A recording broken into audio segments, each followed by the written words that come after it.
जी से ही बात किया है आपसे। आप साहिल जी के थ्रू मैंने आपसे बात किया है।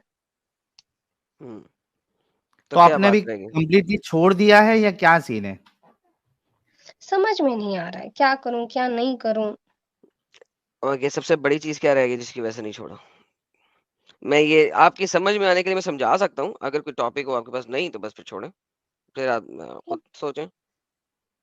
टॉपिक नहीं है, जैसे-जैसे मैं आप लोग की सुनती हूँ, हर एक चीज़ जैसे ज़फ़र जी की भी सुनती हूँ, जितना-जितना सुनते जा रही हूँ, फिर हदीस जितना आप लोग सारा कुछ से रिलेवेंट दे दिखाते हो, प्रूफ ऑथेंटिक, तो वो ना थोड़ा एक्सेप्ट करने में ना बहुत अजीब लग रहा है अंदर से, मतलब वो समझ में नहीं आ रहा कि यानी कि सच में ये आप ऐसा कह रही है कि हैं, नहीं है? हाँ, आप कह रही हैं कि यस। मैं अपने दिमाग की नहीं सुनती, मैं अपने दिमाग को इस वक़्त बंद करने की कोशिश कर रही हूँ, इसलिए मैं नहीं छोड़ रही। मगर समझ मुझे आ नहीं, रहा है कि मसला है, लेकिन मैं मानना नहीं चाह रही। नहीं, मैं हाँ, दिमाग को फिर बंद नहीं कर रही हूँ। बात हुँ, यहाँ पे ये है कि अच्छा, आपको एडम और Sania ji, just give me 10 seconds guys. हुँ, जो हमारे मॉडरेटर लोग हैं, first of all I am very thankful to you guys, आप लोग पूरा अपना टाइम देते हैं। अगर मॉडरेटर मौजूद है, please ensure that you know the chat is clean, clean in the sense के everyone has right to criticise anyone, any criticise Islam also, या दूसरे को भी अगर मोमिनों को किसी और रिलीजन को क्रिटिसाइज करना है, that is absolutely fine. But just ensure कि कोई अगर किसी भी मुअज़्ज़ज़ हस्तियां हैं, जो रिलीजियस फिगर्स है, उसको अगर कोई गाली गलौज करे तो उसको एक वो चैट डिलीट करो आप लोग। दूसरा, उसको एक टाइम वार्निंग आउट दो। दे दो ना। हाँ, अगर वो फिर भी नहीं मानता है, go ahead and block, okay, any religious figure, okay. If you want to criticize you can, but don't abuse. ठीक है गाइस, तो ये रिक्वेस्ट है, और हमारे मॉडरेटर बहुत अच्छा काम करते हैं। Just ensure that you know the chat is clean with all this bullshit. Thank you so much. Please continue Sania ji. Hello. जी, जी। तो वही है कि मेरे दिमाग में समझ में आ रहा है, लेकिन एक आपको होता है ना कि आप उस चीज़ को एक्सेप्ट करने में आपको टाइम लग रहा है। सच में ये ऐसा है, हाँ, वो टेक आपके योर माइंड टाइम, में देन टेक ये योर बहुत टाइम, आप आपको बहुत ज़्यादा माइंड में स्टक कर रहा है। Then take your time, keep watching us. हमें सोचते लिसन करती जाएँ, वॉच करती जाएँ, वेरीफाई करती जाएँ एंड टेक योर टाइम। कोई जल्दी नहीं करना, क्योंकि जल्दी इस वजह से नहीं करना कि जितनी जल्दी कर लोगी, उसके बाद क्या होगा? कोई एक मुल्ला आपको जलेबी बनाएगा और आप मान लोगी। तो take your time, watch us, keep watching us and take your time. और मुल्लों को भी वॉच करें, जलेबियाँ भी सुन लें, और अगर कोई क्वेश्चन आए तो आके पूछ लें, आपका हम सवाल का मेरे जवाब दे पास देंगे। 3 क्वेश्चन है। ओके, तो क्वेश्चन दें, यही तो मैंने कहा था, मैंने पहले के क्वेश्चन दे दें अपना। नहीं, पहले ये मुझे जानना आपने पूछा ना मोमिना हो, तो उस वज़ह से मैंने आपको ये बताया। चलिए ठीक है, मुझे ये जानना है क्वेश्चन दें। कि आप लोग जितने जितने एक्स मुस्लिम हैं, हुँ, वो सिर्फ़ मुस्लिम को ही टारगेट क्यों करते हैं? अदर क्योंकि हम रिलिजन एक्स को क्यों मुस्लिम हैं, नहीं? क्योंकि हम एक्स मुस्लिम हैं। नहीं, वो ठीक है, वो आप एक्स मुस्लिम हो, मैं टारगेट लेकिन कर फिर देता भी हूँ, मैं टारगेट कर देता हूँ बहुत सारे रिलीजन्स को, लेकिन मुझे उसके बारे में पढ़ना पड़ेगा ना, बगैर पढ़े क्या टारगेट करूँगा? मैं अभी किसी को टारगेट करना शुरू करूँगा, अभी उस रिलीजन का मानने वाला आ जाएगा, कहेगा एडम तुम गलत बोल रहे हो, ये देखो इधर तो ये लिखा है। तो फिर मैं किसको टारगेट करूँ? देखो, एक चीज़ होती है जेनेरिक टारगेट, जो कि कुछ लोग करते हैं। वो हुँ, जर्नली क्रिटिसाइज़ करते हैं, ठीक है? लेकिन हुँ, जर्नल क्रिटिसिज़्म में फिर देखिएगा कि वो ओपन लाइव स्ट्रीम्स नहीं करते। वो क्रिटिसिज्म की वीडियो बना के साइड पे हट जाते हैं, क्योंकि उनको डर लगता है कि हमें नहीं पता। इसी तरह कुछ लोग हैं जो सिर्फ और सिर्फ हिंदुइज्म पे क्रिटिसिज्म करते हैं, उनके चैनल्स खुले हुए हैं, जाके उनको सुन लें। कुछ लोग हैं क्रिश्चियनिटी को क्रिटिसाइज करते हैं, उनके चैनल खुले हुए हैं, जाके सुन लें, जाके डिबेट कर लें तो जाना है तो। लेकिन आप जो एक्स मुस्लिम है और वो टेक्स्ट के मुताबिक क्रिटिसाइज कर रहा है, तो उसको टेक्स्ट पता होगा तो करेगा ना। तो जब आप लोग एथीस्ट हो चुके हो, तो फिर आप एक्स मुस्लिम क्यों यूज़ कर रहे हो? आप एथीस्ट बिकॉज हम क्यों नहीं यूज़ कर बिकॉज रहे हो? बिकॉज बिकॉज इस मुसलमानों को सबसे ज्यादा तकलीफ ये थी कि एक्स मुस्लिम कोई चीज ही नहीं होती। आज तक मुसलमान पाकिस्तान के कह रहे थे कोई एक्स मुस्लिम नहीं है, सब झूठ है। आज उन्होंने रोए हैं, पिछले हफ्ते 6 अप्रैल को 7 अप्रैल को वो रोए हैं चैनल्स के ऊपर। फाइनली उन्होंने एग्री किया कि एक्स मुस्लिम कोई चीज है, इसलिए एक्स मुस्लिम की आइडेंटिफिकेशन होना बहुत जरूरी है। बिकॉज ये लोग रंडी रोना ये चाहते थे कि एक्स मुस्लिम कोई चीज ही नहीं होती, ये सब अच्छा, झूठे हैं, दे were never a Muslim. So ex मुस्लिम एक आइडेंटिटी है। एक्स मुस्लिम कभी एथियस हो जाए, एग्नोस्टिक हो जाए, हिंदू हो जाए, क्रिश्चियन हो जाए, जू हो जाए, बुद्धिस्ट हो जाए, चाइनीज हो जाए, कुछ भी हो जाए, वो असल में एक्स मुस्लिम है, क्योंकि उसे कत्ल जो है ना एज ए मुर्तद किया जाता है, उसके ऊपर ब्लास्फेमी की सजा एज ए मुस्लिम डाली जाती है। तो एक्स मुस्लिम चाहे दुनिया के किसी भी आइडियोलॉजी को एक्सेप्ट कर ले, वो हमेशा एक्स मुस्लिम मुर्तद रहता है। उसकी फैमिली उसको एज ए मुर्तद देखती है, एज ए हिंदू नहीं देखती, Very well as a said. Christian नहीं Very देखती, well said. As a Buddhist नहीं देखती, एज ए जुडा नहीं देखती, वो उसको हमेशा एज ए एक्स मुस्लिम देखती है। So ex Muslim by itself is a फिरका ऑफ इस्लाम, एक्सेप्ट करो, और उसके अंदर मल्टीपल रिलीजियस आइडियोलॉजीज हैं, एक्सेप्ट करो, बिकॉज जैसे ही वो एक्स मुस्लिम हुआ, उसके पास अब freedom of religion and freedom of speech है, उसको एक्सेप्ट करो as an ex Muslim, no matter which religion which ideology ही accepts. This is why we are ex Muslims. हाँ। मैं पाकिस्तान में दूसरा हजारों एक्स मुस्लिम हैं जो कि हुँ, एथियस्ट भी हैं, क्रिश्चियन भी हैं और हिंदूज भी हैं, मगर वो एक्स मुस्लिम हमेशा माने जाते हैं। उनको जेल में एज ए एक्स मुस्लिम डाला जाता है, उनको जेल में एज ए ब्लास्फेमर सजा दी जाती है, सजाए मौत की। दुनिया की किसी भी कंट्री, मुस्लिम कंट्री में देख लो, उसमें से आपके पास 18 मुस्लिम कंट्रीज हैं जहां पे जैसे ही आप एक्स मुस्लिम होते हैं, चाहे कुछ भी कर लो, उनकी शादियां खत्म हो जाती हैं, बच्चों के राइट्स खत्म हो जाते हैं, इनहेरिटेंस के राइट्स खत्म हो जाते हैं, सब कुछ खत्म हो जाता है, सिर्फ इस वजह से कि वो एक्स मुस्लिम हुए। इस वजह से नहीं कि वो क्रिश्चियन हो गए, इस वजह से नहीं कि वो हिंदू हो गए, इस वजह से नहीं कि वो यहूदी हो गए, इस वजह से नहीं कि वो एथियस हो गए, इस वजह से कि वो एक्स मुस्लिम हो गए, मुर्तद हो गए। तो ex Muslim by hello itself is a theology, accept them. This is why we are ex-Muslims. Next question. अच्छा। बहुत सारे एक्स मुस्लिम बहुत ज़्यादा इंसानियत बताते हैं, ये हम लोग इंसानियत की ओर जा रहे हैं, बहुत ज़्यादा इंसानियत को प्रमोट करते हैं। तो सर जब इंसानियत को प्रमोट करते हैं, तो फिर आप लोग एथियस्ट को फिर बढ़ावा क्यों दे रहे हैं? नहीं दे रहे। साहिल तो कहाँ एथियस्ट को बढ़ावा बढ़ावा कभी दिया? नहीं देता। साहिल तो कभी नहीं नहीं, कहता कि आपने एथियस्ट बनो। नहीं, नहीं, अब नहीं, नहीं, तो जो मैं बढ़ावा जब दे रहे मेरा हैं आप उनके लास्ट पास Never जाएं, क्वेश्चन था ever I said नहीं, that. बिल्कुल, फिर आप उनके पास साहिल जाएं जो ये एथियज्म को सर बढ़ावा सर देते हैं। सर मेरी बात तो हम्म, सुने आप। लास्ट नहीं टाइम नहीं। मैंने आपसे आई थिंक रोज़े के टाइम पे ही मैंने शायद शहर के टाइम में मैंने आपसे बात किया था। तो हम्म, उस वक़्त ना एक नूर करके कोई थे एथिस्ट, उन्होंने कहा कि भाई हमारे तरफ आ जाओ, तो वो मेरे माइंड में स्टक किया अच्छा शायद वो आप नूर है ना, लोग देखें वो नूर है, इसीलिए मैंने नूर हाँ. को पहले सुना भी नहीं था। साहिल ने बताया कि वो एक्स मुस्लिम है, वो उसकी अपनी आइडियोलॉजी है, ठीक है। इसी तरह वंस अगेन अगर आप मेरे और साहिल के पास आ रहे हैं, तो हमने कभी हुँ, भी एथियज्म को बढ़ावा नहीं दिया। ये नहीं कहा कि एथियज्म एक चीज एक्सेप्ट करो भाई, जरूर आओ इसके अंदर। We never said that, Never ever we did that. Never. ठीक है, हमने सिर्फ कहा है पहले इस्लाम को छोड़ो, ठीक है, एक हुँ, ब्लैंक स्लेट लो। ब्लैंक स्लेट किसे होते हैं, यानी एम्प्टी स्लेट, स्लेट में जो कुछ लिखा है उसे हुँ, मिटा हुँ, दो। अब उसके बाद देखो कि तुमने किस चीज को एक्सेप्ट करना है, गो एंड हुँ, सर्च, ठीक है। एथिज्म को हुँ। बढ़ावा हमने कभी नहीं दिया, हमने कभी नहीं कहा हमारे हमारे हमारे हमारे जैसे हो जाओ। मैंने कभी नहीं कहा मेरे जैसे हो जाओ। साहिल ने कभी नहीं, नहीं कहा मेरे जैसे हो जाओ। आपका लाइन वो था कि नहीं, एथियस्ट बनने की ज़रूरत नहीं क्योंकि एथियस्ट लोग बहुत बहुत अजीब हो नहीं जाते नहीं हैं नहीं या नहीं. ये We आपका never नहीं, ये said भी नहीं that था। also. I never said We that. नहीं, never said ये that मज़ाक also. में कहे थे, ये मज़ाक में ना. कहे थे हाँ, एडम मजाक सर में ने। वो सार्केज़्म किया था मैंने नूर के ऊपर। हाँ, जब उसने ये वाला हाँ, बात हाँ। कहा था ना कि एथियस्ट हो जाओ, मैंने कहा ये देखो ये भी वही चीज हो गई कि इस्लाम जैसे बुलाता है उस तरह नूर भी जो है ना एथिज्म की तरफ बुला रहा है। तो लाइक वो सार्केज़्म में कहा था, सार्केज़्म को सार्केज़्म रखते हैं। जी, जी, बिल्कुल। उसको आपने इसीलिए खुद ही कह मैंने दिया आपसे मजाक यही में कहा। कहा था, मैंने वो सार्कास्टिकली कहा था नूर के उस बात जी। के ऊपर। सो वंस अगेन एथियसिज्म, मैंने किसी को नहीं कहा कि एथियस्ट ही होने का है, ठीक हुँ, है। सो मेक श्योर कि हुँ। मैंने ये बात कभी किसी को नहीं कही। नहीं, मैंने आपको कहा भी नहीं सर, मैंने बस आपको बताया कि हाँ, इस ये ओके, बात कन्वर्सेशन में नेक्स्ट। ये बात हुई थी। कोई बात नहीं, वो पता लग गया ना कि सार्कास्टिकली कहा था और नूर को मैंने उस जी, चीज से जी, रोका भी था। जी, नेक्स्ट। जी। सर मुझे ये जानना है कि जो मोमिन लड़के हैं, उन्हें हम्म, गैर मुस्लिमों से शादी करने की इजाज़त है, पर मोमिन जो है हम्म, मोमिनो मतलब सॉरी जो फीमेल लड़कियाँ हैं मोमिनास। मुस्लिम की हम्म, फीमेल की, हम्म। तो उन्हें गैर मुस्लिमों से शादी करने की इजाज़त मोमिन क्यों लड़कों नहीं को है? भी गैर मुस्लिमों में सिर्फ अहले किताब से शादी करने की इजाजत है, ठीक है। Exactly. नॉन अहले किताब के साथ नहीं, हिंदू के सर साथ नहीं कर लेकिन सकते। मैंने सुना था ये तारिक मसूद का, उन्होंने हम्म, कहा था कि हम लोग उससे शादी कर सकते हैं जैसे क्रिश्चियन जो क्योंकि हाँ अहले अब्राहमिक किताब है ना, रिलीजन है। Christian and juice. अहले किताब क्रिश्चियन तो एंड वो जूस के साथ शादी कर सकते हैं लड़के, हिंदू के साथ नहीं कर लेकिन सकते, बुद्धिस्ट के लड़कियाँ साथ क्यों नहीं कर नहीं कर सकते। सकती?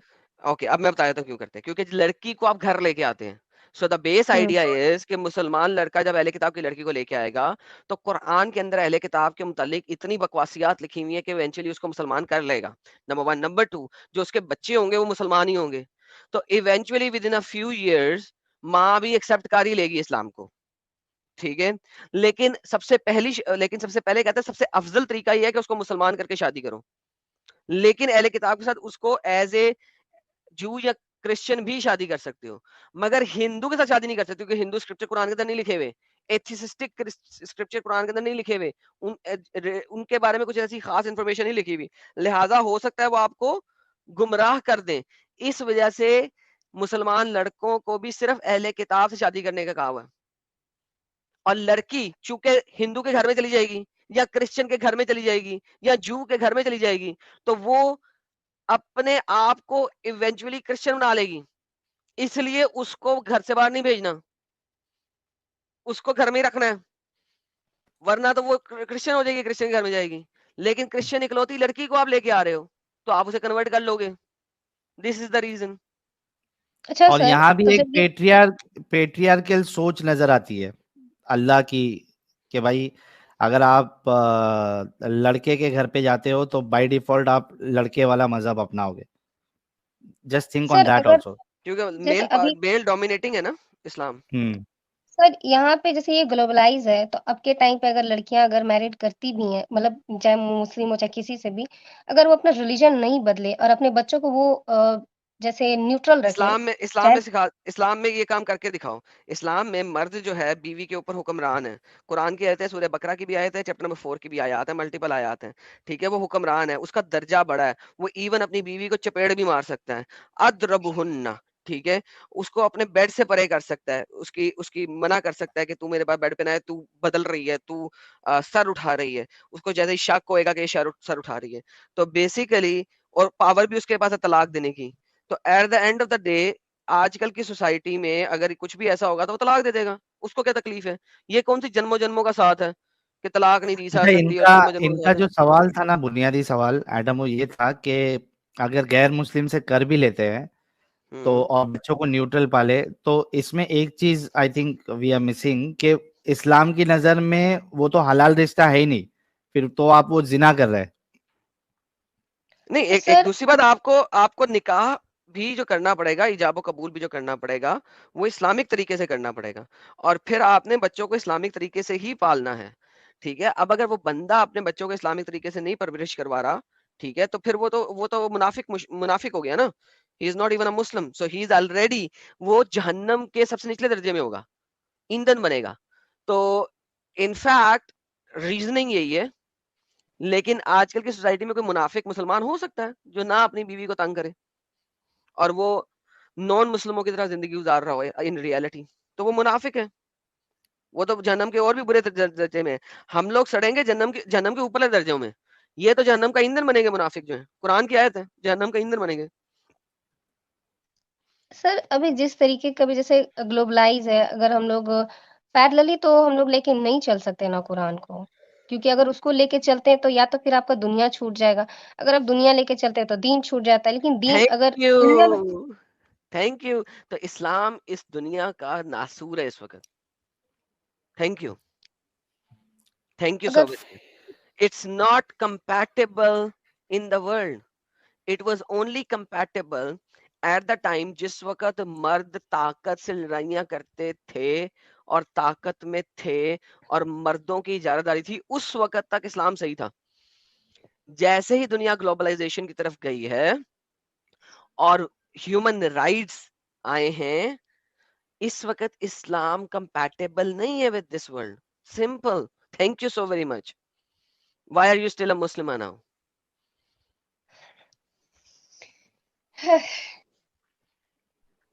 Can I ask you a question? No, not right now. मैं पहले इनसे बात कर लूं फिर आपसे बात करता हूँ। तनवीर जी। भाई थोड़ा रुक जाओ, तनवीर भाई। सर ये तो हो गया, आपने तो बोला, चलिए ये तो सच में बताऊँ तो ये मेरे भी दिमाग में रहता है। चलिए मैं आपसे ना एक लास्ट क्वेश्चन करती हूँ। मैंने जी, कहीं पढ़ा था, उसमें कुछ ये लिखा था, मुझे एग्ज़ैक्टली वो सूरा याद नहीं है, लेकिन हाँ, बोले बोले। इतना ज़रूर उसका मीनिंग अब मुझे याद है कि उसमें कहा गया था कि आपकी जो बीवी है, उसकी जी, जो लॉन्डी है, यानी कि उसकी जी, जो ये क्या कहते हैं उसकी जो स्लेव नौकरानी गर्ल। है, हाँ, उसका शौहर उसके साथ सेक्स कर सकता है। जी बिल्कुल, कुरान सूरतुल मोमिनीन आयत नंबर 5-6।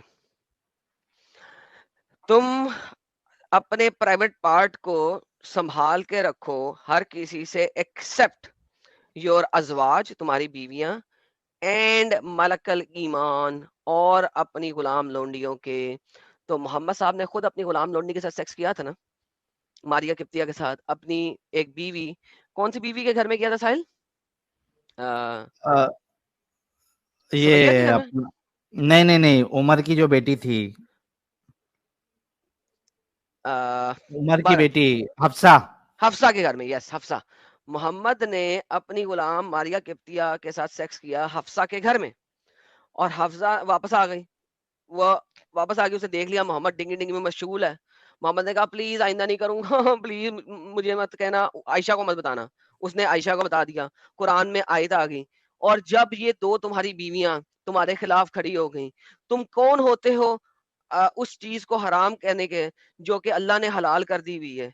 तो अल्लाह, उसके नबी, उसके फरिश्ते और तमाम मुसलमान मर्द इन दो बीवियों के खिलाफ होंगे अगर ये तुम्हारे साथ लड़ेंगी। तो दो औरतों के खिलाफ अल्लाह ने आयत डाली है कि अल्लाह, उसके तमाम फरिश्ते और तमाम मुसलमान मर्द तुम्हारे खिलाफ हैं। Seriously, like, think about it. Allah को इन दो लड़कियों से कितना बड़ा डर था यार, कितना बड़ा डर था कि अल्लाह के तमाम फरिश्ते सब के सब इन दो औरतों के खिलाफ। Imagine that. तो एडम सर, तो फिर ये जो मुल्लाएं रहते हैं वो ये क्यों कहते हैं कि ये जिना है, ये जिना नहीं कर सकते आप तो फिर ये क्यों ये बार बार जिना, ये फिर ये क्यों वर्ड लाया जा नहीं रहा तो है जब जिना आप बिना स्लेव के नहीं साथ, स्लेव के साथ जिना नहीं ना कहलाता। जिना कहलाता है आप किसी लड़की के साथ बगैर शादी के सेक्स कर लो, और ना तो वो सर आपकी बीवी हो ना आपकी मलकल यमीन हो। सर वो भी तो स्लेव है, वो कैसे हुई ये भी तो ये थैंक सोचने यू। वाली बात है ना। हमारे मुताबिक ये रेप है, हमारे मुताबिक ये जिना भी नहीं है, रेप है, जिना बिल जबर है। क्योंकि स्लेव के साथ अगर आप सेक्स कर रहे हो तो उसकी मर्जी से नहीं कर रहे। इट हाँ, इज जिना जिना में बिल तो जबर। कंसेंट होता है, हाँ, दोनों का कंसेंट होता है जिना में। So this is Jinnah bill जबर। लेकिन अल्लाह ने, चूंकि देखिए मोरालिटीज आपने कुरान से लेनी है, चूंकि अल्लाह ने इसको हलाल करार दे दिया, लिहाजा ये हलाल है, बात खत्म। This is the end of discussion. तब ये बहुत अजीब है, लेकिन मतलब एक स्लेव आपकी बीवी है, आपकी बीवी रहते हुए आप उसकी स्लेव यानी उसकी नौकरानी से आप शादी मतलब उसके साथ आप शादी नहीं कर बिस्तर रहे, आप सेक्स शेयर कर रहे हैं, डिंगी कर रहे सॉरी। डिंगी, हैं, नहीं बिस्तर डिंगी डिंगी। शेयर कर रहे हैं। Yes, yes. अरे मतलब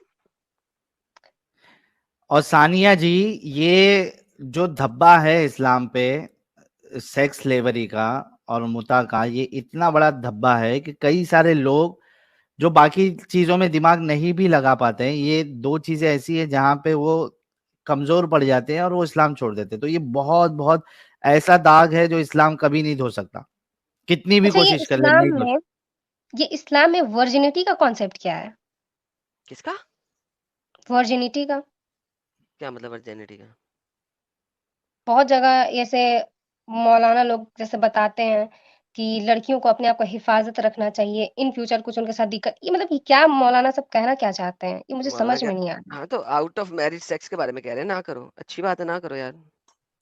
नहीं, अगर अगला इंसान का म्यूचुअल अंडरस्टैंडिंग है, चाहे कोई भी करे, तो वो उनका ना है, तो वो हम लोग क्यों उसको रोक-टोक करें? देखिए, चाहे वो ये जो कॉन्सेप्ट है ना, ये जो आप अभी कॉन्सेप्ट ला रही हैं, ये absolutely out of Islam concept है। क्यों? क्योंकि यहाँ पे आप जब किसी मर्द के साथ एग्रीमेंट करते हो ना, तो ये एक तरह की शादी बन जाता है वेस्टर्न कल्चर्स में, और सारे में this becomes a marriage.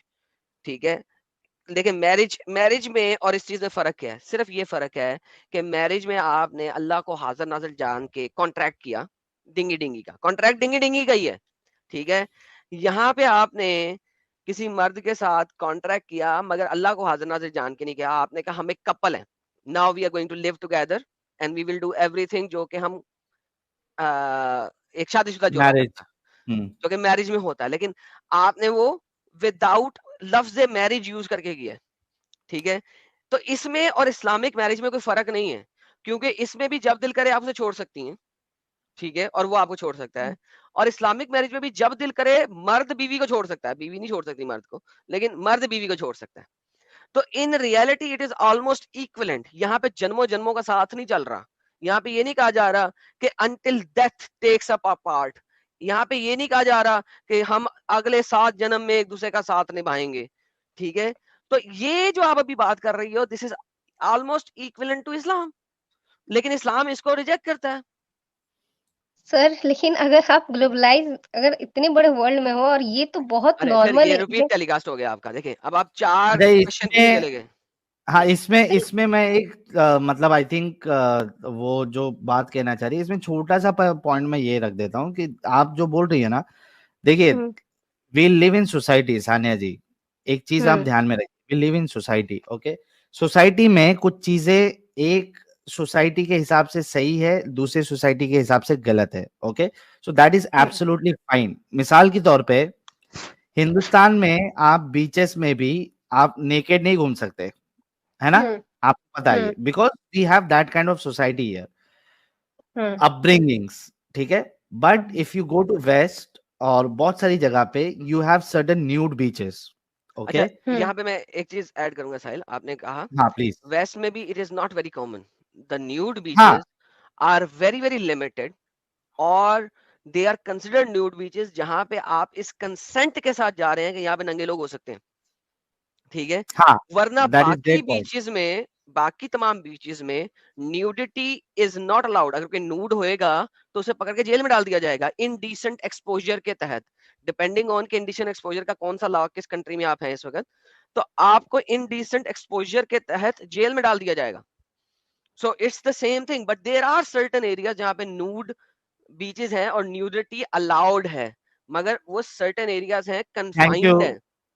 Right right, thank you so much Adam to you know, आपने अच्छा हुआ क्लेरिफाई किया। सो बेसिक आइडिया इज कि भाई सोसाइटी के हिसाब से something you know is good for that society but the other thing is bad, and something which is bad for this society is good for the other society, I mean right और wrong. तो ये मेयार जो है वो change होते रहता है, ठीक है। सो हुँ, ब्रॉडर ब्रॉडर पर्सपेक्टिव हमारा ये है कि जो आप कह रही थी ना कि ठीक है चलो कंसेंट के साथ भी हमने किसी के साथ you know you had intercourse और यू हैड सेक्स, हुँ, द ब्रॉडर कॉन्सेप्ट इज कि ठीक है अगर इसको गलत भी माना जा रहा है कोई सोसाइटी में, तो वहां पे भी लोग इतने पागल नहीं है कि उनको मौत की सजा देंगे और इस तरीके से देंगे कि उनको जमीन में गाड़ा जाए और उन पे पत्थर बरसाए जाए यहां तक कि वो मर जाए। ब्रॉडर कॉन्सेप्ट इज दिस कि ये इतना इनह्यूमन रिलीजन है ये इस्लाम, कि आप सोचो कि जस्ट आप ये जो जिना है इसकी बुनियाद पे आप उसको शर्मसार कर रहे हो। हुँ। आप समझ रहे हैं? नहीं समझे? नहीं, नहीं मैं समझ गई। तो ये हम लोग जो है ना वो ब्रॉडर पॉइंट पे जाते हैं। हुँ, तो ये आपका मेरे ख्याल से तीसरा सवाल भी हो गया। नाउ जी, व्हाट इज बिल्कुल, द नेक्स्ट क्वेश्चन? बिल्कुल। ये तीसरा हो गया। एडम जी ने मुझसे बात करते-करते नहीं नहीं, बहुत अच्छा मेरे ये माइंड में चौथा था। सवाल ये नहीं ये चौथा चौ था। अच्छा ठीक है सॉरी। लेकिन ये होता है ना कि आप कन्वर्सेशन करते-करते जब आप निकालते हो ना तो बहुत सारी माइंड में आने लगती है। ख़ैर ये अब मेरी आखिरी रहेगी, इसके बाद मैं बंद करूँगी ये सेशन। मुझे एडम जी मुझे आपसे ये जानना है कि आखिर इस्लाम एक कॉन्ट्रैक्ट ही क्यों है? मतलब कॉन्ट्रैक्ट मतलब जब तक मेरा आपके साथ जब तक रहेगा, निभेगा, मैं निभाऊँगी ना तो भई मतलब निभाऊँगा ना तो तुम निकलो टाटा बाय-बाय ऐसा क्यों? ये तो शादी अब कॉन्ट्रैक्ट क्यों देखिए बनाया गया है? देखिए, मोहम्मद जो है वो मेल डोमिनेटिंग पर्सन था, ठीक है। उसने हुँ, इस्लाम में जो कुछ भी दिया वो मेल डोमिनेटिंग होगा, ठीक है। इसीलिए इस्लाम के अंदर मेल को अगर अब बीवी पसंद नहीं है तो उसे tata bye bye, because it is male dominating. What is male dominance? Male dominance is कि मैं हूं, बाकी सब बाबा जी के ठुल्ले हैं। देखिए मैं एक चीजें जो कि मैं बहुत एडमायर करता हूँ इस हिंदुस्तान के हिंदू एरिया की रिलीजियस फीलिंग्स में, चंद एक चीजें बहुत अच्छी हैं। One of them is marriage, ठीक है। क्योंकि ये कहते हैं हुँ, कि जन्मों जन्मों का साथ है। अगर कोई सही मायने में रिलीजियस हिंदू होएगा, ठीक है, वो अपनी बीवी को हुँ, तलाक नहीं देगा, बिकॉज इन रियलिटी रिलीजियसली तलाक है ही नहीं इनके अंदर। वो उधर के अंदर, इंडिया के लॉ के अंदर है, इनके रिलीजन के अंदर इन रियलिटी नहीं है, बिकॉज ये जन्मों जन्मों का साथ है। तो marriage should not be a contract, it should be like, it should be forever, right? तो this is how it should be in reality, this is how it should be. क्योंकि दो बंदे अगर जुड़े हैं, उन्होंने शादी किया है, तो अगर एक के पास राइट है ना कि मैं छोड़ दूं, और दूसरे के पास नहीं है, देन इट इज, जिस बंदे के पास राइट है वो डोमिनेंस कर रहा है, और that is what Islam is all about.